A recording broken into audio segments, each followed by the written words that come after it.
Well, good morning. I want to take this time to recognize this great occasion.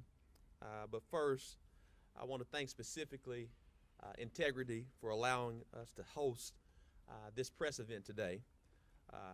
The partner, Chris Ladner, he and I just exchanged greetings as he had to run off to another meeting, and he was so gracious to allow us to be here today.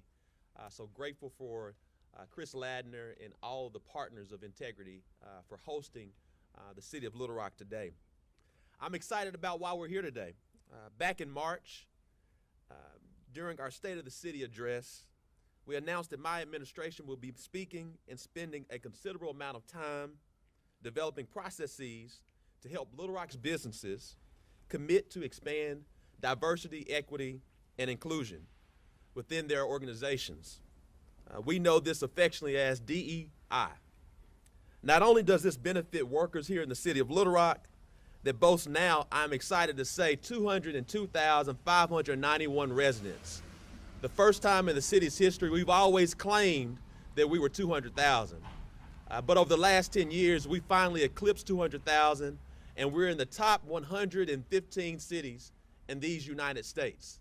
We are the state's capital city. We're one of 50 unique cities in the United States, and this is something to boast about, that we're finally over 202,000. But when we think about diversity, equity, and inclusion, we must understand that it adds value, not only to the city of Little Rock, it adds value to state, local government, federal government, it adds value to economic development in the private sector. Because we now have innovation, ingenuity, and creativity because we do not have the same thought and perspective in the room. We have a diverse array of thoughts and perspective in the room. And so we'll share more about why we chose Entegrity with Chris Ladner and a dear friend, April Ambrose. We go way back on why Entegrity was the location. One, because they've been leaning in as it relates to diversity, equity, and inclusion. So I want to thank again, not only Entegrity, but also the Little Rock Chamber of Commerce. And as we talk about the Little Rock Chamber of Commerce, they too have been leaning in diversity, equity, and inclusion. We have here today the Chief Executive Officer, Jay Cheshire, as well as James Reddish, who's here out in the audience, but also being led by the Chamber President and Chairperson, and John Burgess, who's the CEO of Mainstream Technologies. The city of Little Rock, of course, is leading by example of D&I by hiring our first Chief Equity Officer. Major cities have a Chief Equity Officer to ensure that the city government is not only talking about diversity, equity, and inclusion, and particularly equity, but also walking that walk. And I can tell you one thing, Dr. Deion Jackson, she has wasted no time since being hired in focusing on equity and inclusion. Her and her entire team, and I'm grateful for her today.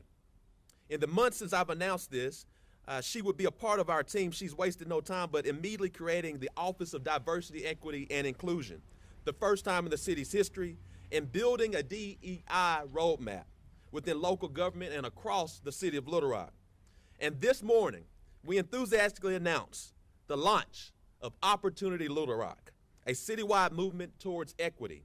This is a public-private partnership that bridges access and opportunity by focusing on three key areas. Number one, training businesses leaders to bolster internal diversity, equity, and inclusion. Number two, to support minority and women businesses to competitively engage as suppliers for the city as well as state and federal governments. Number three, collaborating to broaden recruitment networks and enhance retention and development. I'll say it a little more simpler. These three things focus on, number one, our talent pipeline as a city. Number two, supplier diversity, not only within city and local government, but within businesses ourselves. And then number three, true diversity, equity, inclusion. And true diversity, equity, inclusion is not a token, it's not counting a number, it's ensuring that you have qualified diversity, equity, inclusion, and creating true opportunity. As we embark on this journey, it's crucial to the future of our economy that businesses get involved in this moment so that we can collectively make a sizable impact on our city. So I'm so grateful as well to the Little Rock Chamber of Commerce, as well as the University of Arkansas at Little Rock, for their partnership in this movement to improve equity. Again, the state's capital city partnering with the state's capital city higher education institution with Little Rock Chamber of Commerce, all together focusing on opportunity. And if you really look at that word opportunity, it means unity.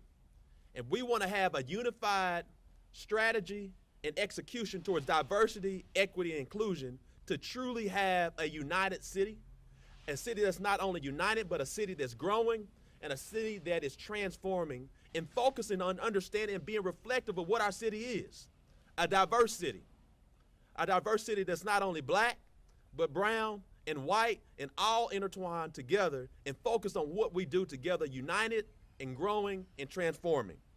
So now I want to take this time, as we've now launched Opportunity Little Rock, we'll now have John Burgess, the chairman of the Little Rock Chamber of Commerce. John?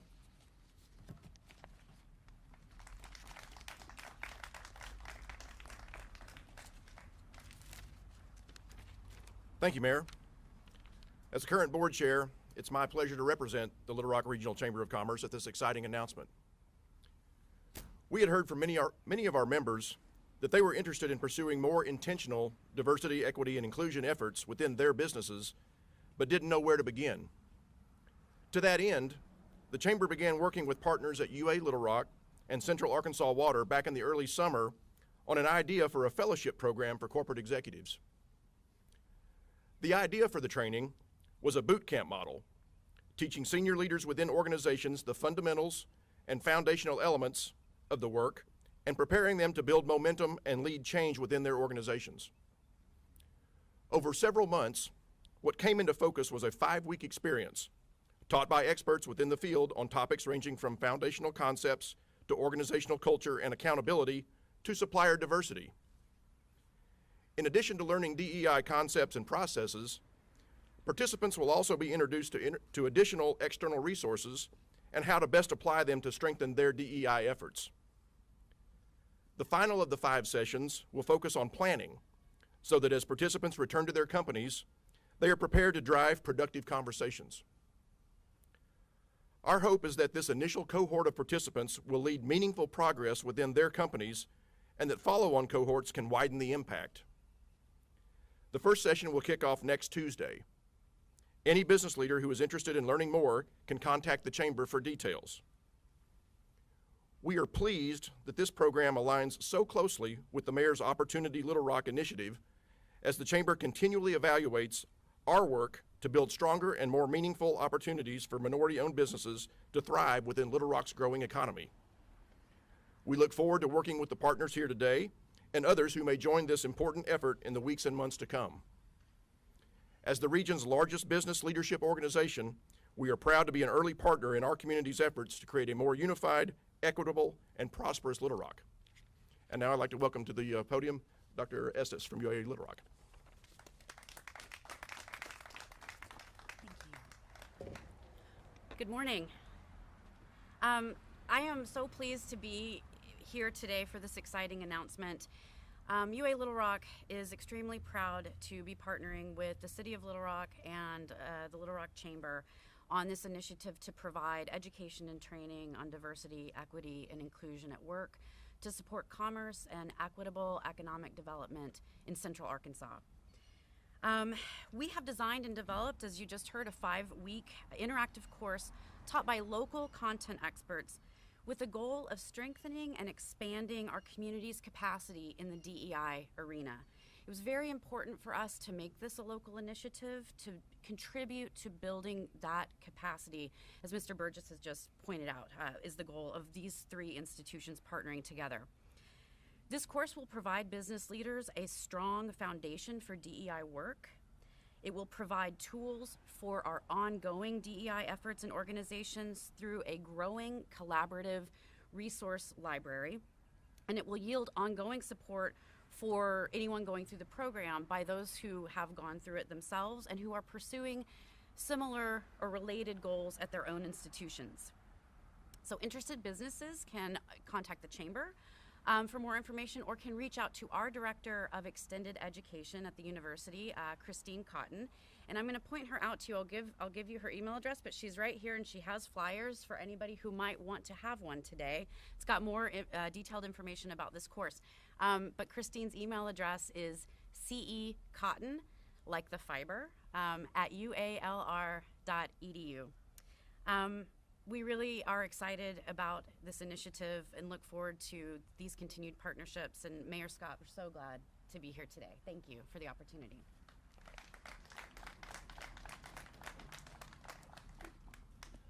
Dr. Estes, thank you so much for your leadership, and also please share with Chancellor Drell how proud we are of UA Little Rock and UA Little Rock's commitment to diversity, equity, and inclusion. So I want to make sure you are aware of that.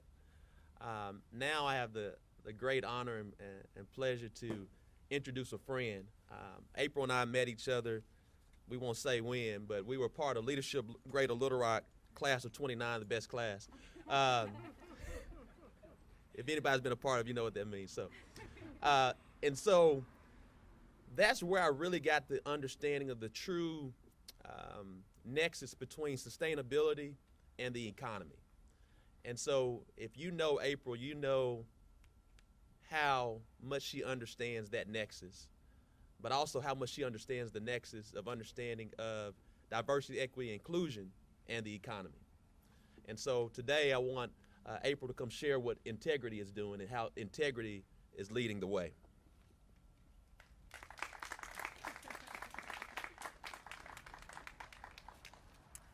Well, welcome you all to Entegrity's headquarters.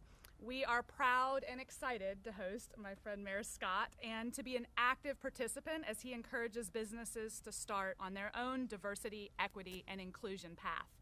Before I continue, it's worth noting that today's speaker are run from our solar trailer here, so we are solar powered for today's conversation. We all understand that our community's quest for equity for all of our residents is worthy and important, but understanding is not the same as action. We're in the early chapters of our path, but we look forward to the journey and, most importantly, to the results. As proven by our history, integrity thrives when challenged, and the world benefits. Chris Ladner started a sustainability and energy consulting company during the recession in 2007, but scaled quickly that year to hire his first employee, me. Now we have over 100 employees and 9 offices and are making huge impacts on the people, planet, and profit of millions of square feet of buildings across the country. We chose to renovate this historic building in this industrial area of the city to be our headquarters. And then we made it the country's first LEED Zero Energy certified building in the country. 3 years later, we're already outgrowing this space and will soon be renovating our warehouse into more office space. Last year, Entegrity started our GUIDE group.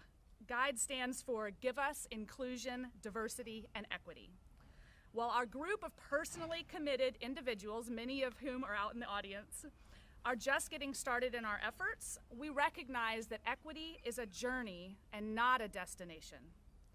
We started by partnering with UALR to do some confidential and statistically relevant surveying of our staff to determine our particular DEI starting point. We're now in the process of becoming a JUST organization. JUST is a transparency label that demonstrates our commitment to these issues. We're developing partnerships to enhance green jobs education and our hiring pipeline. And I'll be taking the fellowship program with UALR and Little Rock Chamber to educate our future efforts. Our staff is thriving and the community is benefiting from this challenge. As the first chair of the Little Rock Sustainability Commission, we were working to address energy efficiency in the environment. But my clients and projects at Entegrity have taught me that sustainability is ultimately about people. It's about helping people maintain a quality of life for themselves and generations to come. As climate change routinely impacts our most marginalized communities, Entegrity cannot be part of the solution without addressing equity. We strive to make a workplace that works for all. We strive to eliminate barriers for our staff rather than create them. But nobody benefits if we do this work internally and in isolation. Our communities benefit when we partner, collaborate, and combine our actions to create opportunities for all. Please join Entegrity, the City of Little Rock, UALR, the Chamber, and the many other businesses who are addressing this important issue, and together our community will thrive and the world will benefit. Thank you.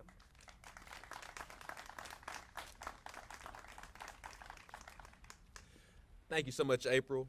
It's amazing to see how Entegrity is flourishing in Little Rock and putting their money where their mouth is, and doing the work, and what I would say the real work, that is to help build a better economic environment for all residents here.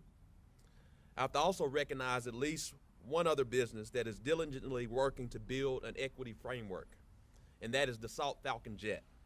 We know that no one organization can create a new system that works to benefit all, but collectively we can work together so that Little Rock becomes a place where all of our residents find success, regardless of racial, ethnic, religious, or gender identity. Dr. Jackson and I are also challenging Little Rock's public CEOs. The leaders include the Rock Region Metro, Central Arkansas Water, the Little Rock Port Authority, Central Arkansas Library System, Little Rock School District, as well as Little Rock Water Reclamation Authority. I want to take time right now to recognize, as well as Little Rock Convention Visitors Bureau and Little Rock Airport, but also want to take time to recognize Greg Ramon and the great work that Little Rock Water Reclamation Authority is doing to ensure that women are in roles now within the engineering field and the utility field that normally are not. And so I want to take time to just give him a round of applause. But also we want to take time to recognize Charles Frazier, who's the CEO of Rock Region Metro, and Tad Bohannon with Central Arkansas Water. What they're doing right now to take steps in hiring, like the City of Little Rock, chief equity officers. They've done that and been leading the way along with the City of Little Rock and having a true commitment to DEI. It must come from leadership top down. If the leadership is not focused on equity, no one else will either. And we have to ensure that we continue to show that not only from a city perspective, but also from a true business perspective. And so we're grateful to see our independent agencies that are aligned with the City of Little Rock. They too are walking the walk and not just talking about it. I also want to take this time to applaud all organizations that are joining right now, from the business community to UA Little Rock, but as well as others that we do not know anything about right now. We need to tell everyone about the equity journey, the equity roadmap, and ensure that we all fall in line, because this is bigger than all of us. And the only way for our city to continue to grow is to ensure that we focus on equity. When you think of other cities that are thriving economically, equity is not an issue. And we have to get out of the mindset of being excited about the first woman CEO, the first black CEO. That needs to become commonplace. We have, and you do that by truly understanding what equity is and understanding how that impacts us all. And that understands that we all are in this together. So now I want to take this time to ask Dr. Deon Jackson to come.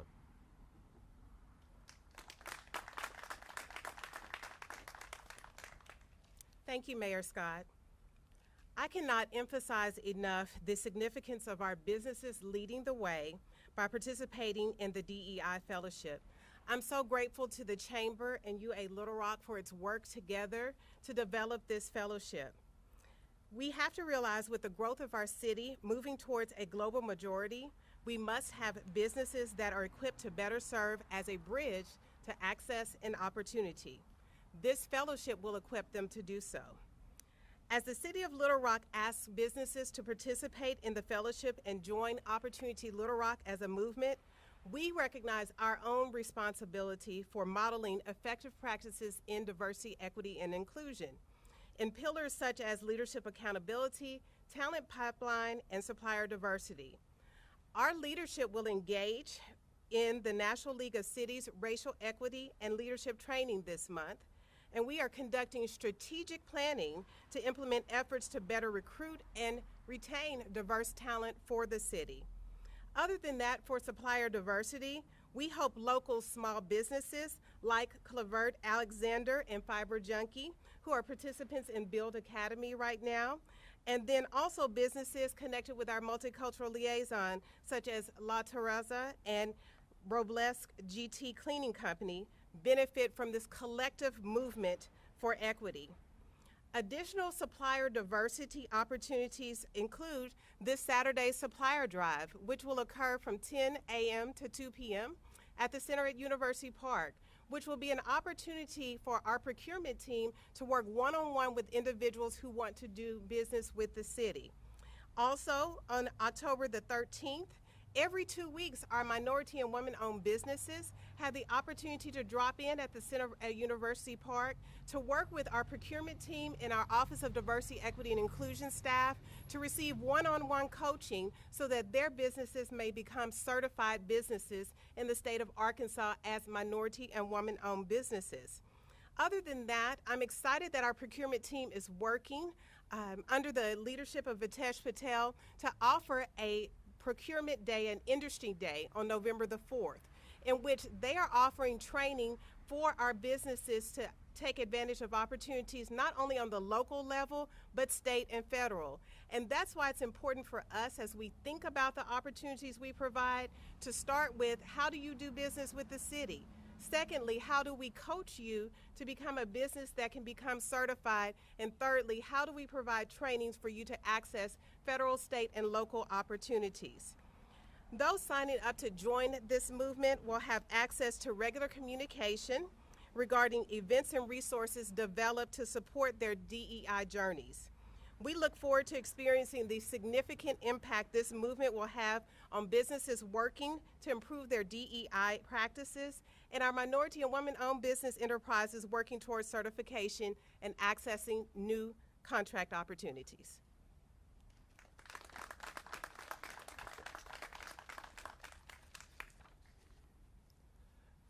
As we come to a close, I'm reminded that in 2014, those who are familiar with Little Rock understand what the Little Rock 9 means to all of us. We understand how pivotal the Little Rock 9 were and still are to how we've moved as a nation as it relates to education. And so I'm reminded that around 2014, Ernest Green, who was the first black graduate of Little Rock Central High, came to the city for a recognition of Daisy Bates, who was the chief mentor of the Little Rock 9. And a question was asked: what does Little Rock need to do to truly meet its true potential? And he said two things: educational achievement and diversity in the marketplace. And that's the culmination of Opportunity Little Rock. Educational achievement, diversity in the marketplace. The only way one can have diversity in the marketplace is to truly understand DEI. And that's the only way to have true opportunity and opportunities for all. We have to be intentional. And that's the reason why the city is ensuring that we're leaning in. And that's the reason why the city has convened a true public-private partnership with the Little Rock Chamber, with UA Little Rock, and the city of Little Rock. And we're grateful for stellar companies like Entegrity, who are leaning in, who are focused on equity and inclusion. And that's what we expect for all businesses to do their best to do. And that helps us have diversity in marketplace by truly understanding DEI, but living DEI and leaning into DEI.